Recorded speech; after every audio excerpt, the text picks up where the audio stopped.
ಎಲ್ಲ ನನ್ನ ಪ್ರೀತಿಯ ಸ್ನೇಹಿತರಿಗೆ ನಿಮ್ಮ ರಘುರಾಮ್ ಮಾಡುವ ಆತ್ಮೀಯ ನಮಸ್ಕಾರಗಳು. ಮತ್ತೆ ನಿಮ್ಮ ರಘುರಾಮ್ ಬಂದಾಯ್ತು. ಇನ್ನೊಂದು ಹೊಸ ಸತ್ಯ ಕಥೆನ ನಿಮಗಾಗಿ ಹೊತ್ತು ತಂದಾಯ್ತು. ಇವಾಗ ನಾನು ನಿಮ್ಮ ಮುಂದೆ ಹೇಳ್ತಾ ಇರೋ ಕತೆ ಕನ್ನಡ ಚಿತ್ರರಂಗದ ಮತ್ತೊಬ್ಬ ಪ್ರತಿಭಾವಂತ ಸಾಹಿತಿ, ಸಂಗೀತ ನಿರ್ದೇಶಕ, ನಟ ಎಲ್ಲ ವಾಟ್ ನಾಟ್ ನಮ್ಮ ಪ್ರೀತಿಯ ವಿ ಮನೋಹರ್ ಸರ್ ಅವ್ರ ಬಗ್ಗೆ. ಹೌದು ಸ್ನೇಹಿತರೆ, ಜನ್ಮದ ಜೋಡಿ ಅನ್ನೋ ಒಂದು ಸಾಕಷ್ಟು ಸೂಪರ್ ಹಿಟ್ ಸಿನಿಮಾಗಳನ್ನ ಮನೋಹರ್ ಸರ್ ಅವ್ರ ಕಂಪೋಸಿಂಗ್ನಲ್ಲಿ ಕೊಟ್ಟಿದ್ದಾರೆ. ಬಟ್ ಜನ್ಮದ ಜೋಡಿನೇ ನಾನು ಸ್ಟ್ರೆಸ್ ಮಾಡಿ ಏನಕ್ಕೆ ಹೇಳ್ತಾ ಇದ್ದೀನಿ ಅಂದರೆ, ಈ ಸಿನಿಮಾಗೆ ಸಂಬಂಧಪಟ್ಟ ಕೆಲವು ಇಂಟ್ರೆಸ್ಟಿಂಗ್ ವಿಚಾರಗಳನ್ನ ನಿಮಗೆ ಶೇರ್ ಮಾಡಬೇಕು ಅಂತ ಒಂದು ರಿಸರ್ಚಲ್ಲಿ ಗೊತ್ತಾಯಿತು. ಸೊ ಹಾಗಾಗಿ ನಿಮ್ಮ ಮುಂದೆ ನಾನು ಆ ಒಂದು ವಿಚಾರಗಳನ್ನ ಪ್ರಸ್ತಾಪ ಮಾಡ್ತಾ ಇದ್ದೀನಿ. ಹಂಸಲೇಖ ಸರ್ ಜನ್ಮದ ಜೋಡಿ ಸಿನಿಮಾಕ್ಕೆ ಮೊದಲು ಆಯ್ಕೆಯಾದಂಥ ಸಂಗೀತ ನಿರ್ದೇಶಕ.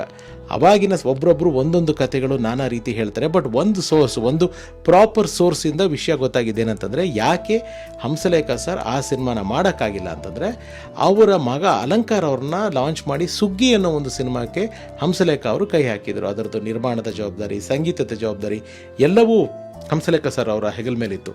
ಹಾಗಾಗಿ ಆ ಕೆಲಸದ ಒತ್ತಡ ಇದ್ದಿದ್ದರಿಂದ ಜನ್ಮದ ಜೋಡಿ ಸಿನಿಮಾಗೆ ಅವ್ರಿಗೆ ಕಂಪೋಸಿಂಗಿಗಾಗಲಿ ಅಥವಾ ಮತ್ತೊಂದಕ್ಕಾಗಲಿ ಸಮಯ ನಿಗದಿ ಮಾಡೋದು ಸ್ವಲ್ಪ ಕಷ್ಟ ಆಗ್ತಿತ್ತು. ಸೊ ವಿನಮ್ರತೆಯಿಂದ ಅಮ್ಮವ್ರ ಹತ್ರ, ಪಾರ್ವತಮ್ಮನವ್ರ ಹತ್ರ, ಅಣ್ಣವ್ರ ಹತ್ರ, ವರದಪ್ಪಣ್ಣವ್ರ ಹತ್ರ ಹಂಸಲೇಖ ಸರ್ ಹೇಳಿದ್ರಂತ, ಇಲ್ಲ ಇದೊಂದು ಸಿನಿಮಾ ನನಗೊಂಚೂರು ಅವಕಾಶ ಮಾಡಿಕೊಡಿ, ಬಿಟ್ಕೊಟ್ಬಿಡಿ, ಯಾಕೆಂದ್ರೆ ನಂದು ಸಿನಿಮಾ ಅದೊಂಚೂರು ಆ ಒತ್ತಡದಲ್ಲಿ ಅಂತ ಹೇಳಿದಾಗ ಅವರು ಅದನ್ನು ಅರ್ಥ ಮಾಡಿಕೊಂಡು ಯಾರನ್ನ ಮಾಡಬೇಕು ಅಂತ ಅಂದ್ಕೊಂಡಾಗ ಅಣ್ಣವ್ರ ಜೊತೆ ತುಂಬ ವರ್ಷಗಳಿಂದ ಅವರ ಒಂದು ಬಲಗೈ ಬಂಟನಾಗಿ ಅಥವಾ ಅವರ ಮನೆಯ ಒಬ್ಬ ಸದಸ್ಯನಾಗಿ ಇದ್ದಂಥ ಚೆನ್ನ ಅಂತ, ಶ್ರೀಯುತ ಚೆನ್ನಕೇಶವ ಅವರು, ಚೆನ್ನ ಅಂತ ಕರಿತೀವಿ ನಾವೆಲ್ಲ ಪ್ರೀತಿಯಿಂದ, ನಾವೆಲ್ಲ ಚೆನ್ನಣ್ಣ ಅಂತ ಕರಿತೀವಿ.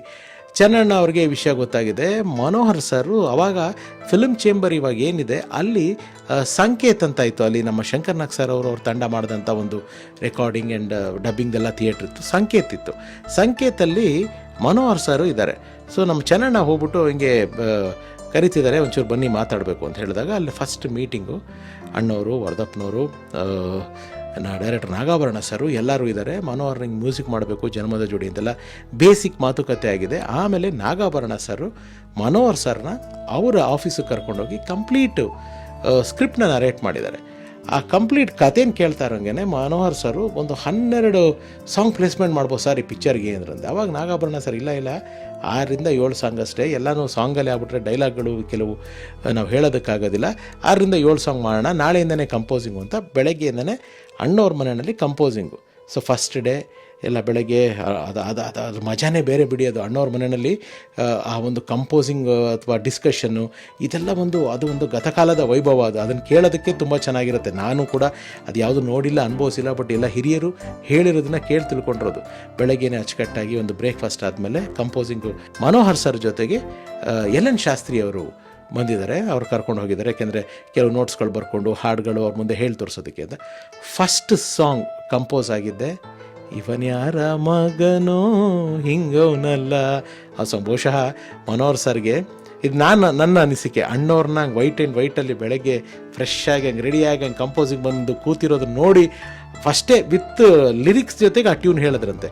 ಅದು ಓಕೆ ಆಯಿತು. ಮಾರ್ನಿಂಗು ಮಧ್ಯಾಹ್ನದ ಸೆಷನ್ನು ಜನುಮದ ಜೋಡಿ ನೀನು ಆ ಸಾಂಗು ಅದು ಓಕೆ ಆಯಿತು.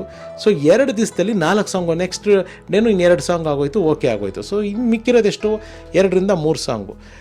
ಡೈಲಾಗ್ ಸ್ಕ್ರಿಪ್ಟನ್ನ ಹಿಂಗೆ ನೋಡ್ತಾ ಇರಬೇಕಾದ್ರೆ ಅಲ್ಲಿ ಒಂದು 2 ಪೇಜು ಅದ್ಭುತವಾಗಿತ್ತಂತೆ ಡೈಲಾಗ್ಗಳು. ಅದನ್ನು ನೋಡಿಬಿಟ್ಟು ನಮ್ಮ ಮನೋಹರ್ ಸರು ಎಲ್ ಶಾಸ್ತ್ರಿ ಅವ್ರಿಗೆ ಹೇಳಿದ್ರು, ನೋಡಿ ಈ ಲೈನ್ಗಳು ತುಂಬ ಚೆನ್ನಾಗಿದೆ, ಇದು ಸೀನ್ನ ಸಾಂಗ್ ಮಾಡಿಬಿಟ್ರೆ ಹೇಗಿರುತ್ತೆ ಅಂತ ಇವ್ರು ಮಾತಾಡ್ಕೊಂಡಿದ್ದಾರೆ, ಶಾಸ್ತ್ರಿ ಸರು ಆ್ಯಂಡ್ ನಮ್ಮ ವಿ ಮನೋಹರ್ ಸರು.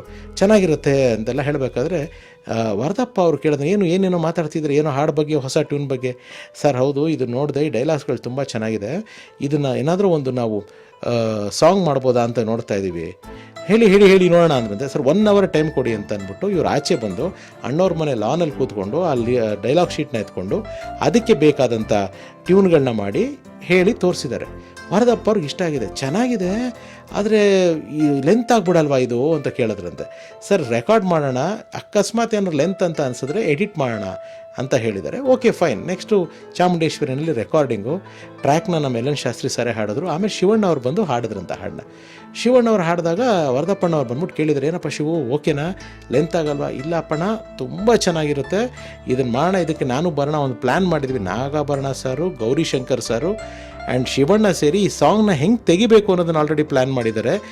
ಅದೇ ಮಣಿ ಮಣಿ ಮಣಿ ಮಣಿ ಮಣಿಗೊಂದು ದಾರ ಆ ಸಾಂಗು. ಅದು ಒಂದು ಡೈಲಾಗ್ಸ್ ಇದ್ದಿದ್ದನ್ನು ಟ್ಯೂನ್ ಮಾಡಿ ಸಾಂಗ್ ಮಾಡಿ ಶಿವಣ್ಣ ಅವರು, ನಾಗಾಭರಣ ಸರು, ಕ್ಯಾಮ್ರಾಮನ್ ಆದ BC ಗೌರಿಶಂಕರ್ ಅವರು ಇಡೀ ಸಾಂಗ್ನ ಮ್ಯಾಜಿಕ್ ಲೈಟ್ ಅಂತ ನಾವೇನು ಕರಿತೀವಿ, ಈವ್ನಿಂಗ್ 6 to 6:30 ಅಥವಾ 6 to 6:45 ಒಳಗಡೆ ಬರುತ್ತೆ. ಸ್ಕೈ ಎಲ್ಲ ಬ್ಲೂಯಿಶ್ ಇರುತ್ತೆ. ಆ ಲೈಟಿಂಗಲ್ಲಿ ತೆಗೆಯೋಣ ಅಂತ ಹೇಳಿ 6 ಗಂಟೆವರೆಗೂ 5:30 5:45ವರೆಗೂ ಬೇರೆ ಟಾಕಿ ಪೋರ್ಷನ್ಸು ಅದು ಇದು ಶೂಟ್ ಮಾಡಿ 6 ಗಂಟೆಯಿಂದ 6:30 6:45ವರೆಗೂ ಈ ಮ್ಯಾಜಿಕ್ ಲೈಟಲ್ಲಿ 15 ದಿವಸಗಳ ಕಾಲ ತೆಗೆದಿರುವಂಥ ಸಾಂಗ್ಗೆ ಮಣಿ ಮಣಿ ಮಣಿ ಮಣಿ ಮಣಿಗೊಂದು ದಾರ ಹಾಡು. ಇದು ಈ ಹಾಡಿನ ಹಿನ್ನೆಲೆ, ಈ ಹಾಡಿನ ಕತೆ. ಸೊ ಈ ಹಾಡು ಏನೇನು ಇತಿಹಾಸ ಸೃಷ್ಟಿ ಮಾಡ್ತು, ಯಾವ ಮಟ್ಟಕ್ಕೆ ಹಿಟ್ಟಾಯಿತು ಅಂತ ನಮ್ಮೆಲ್ರಿಗೂ ಗೊತ್ತಿದೆ. ಸೊ ಈ ಒಂದು ಕತೆ ನಿಮ್ಮ ಜೊತೆ ಶೇರ್ ಮಾಡಬೇಕು ಅಂತ ಅನಿಸ್ತು. ಇಂಥ ಒಂದು ಅದ್ಭುತವಾದ ಚಿತ್ರನ, ಒಂದು ಹಾಡನ್ನ ಕೊಟ್ಟಂಥ ಮನೋಹರ್ ಸರ್ಗೆ, ಶಿವಣ್ಣ ಅವ್ರಿಗೆ, ವಜ್ರೇಶ್ವರಿ ಸಂಸ್ಥೆಗೆ, ನಾಗಾಭರಣ ಸರ್ಗೆ, ಗೌರಿಶಂಕರ್ ಸರ್ಗೆ ಎಲ್ಲರಿಗೂ ಒಂದು ಬಿಗ್ ಸೆಲ್ಯೂಟ್ನ ಹೇಳ್ತಾ ಈ ಕಥೆನ ಇಲ್ಲಿಗೆ ಮುಕ್ತಾಯ ಮಾಡ್ತಾಯಿದ್ದೀನಿ. ಮತ್ತು ಮುಂದಿನ ಕಥೆಯಲ್ಲಿ ಇನ್ನೊಂದು ಹೊಸ ಸತ್ಯಕಥೆಯೊಂದಿಗೆ ನಿಮ್ಮನ್ನು ಭೇಟಿ ಮಾಡ್ತೀನಿ.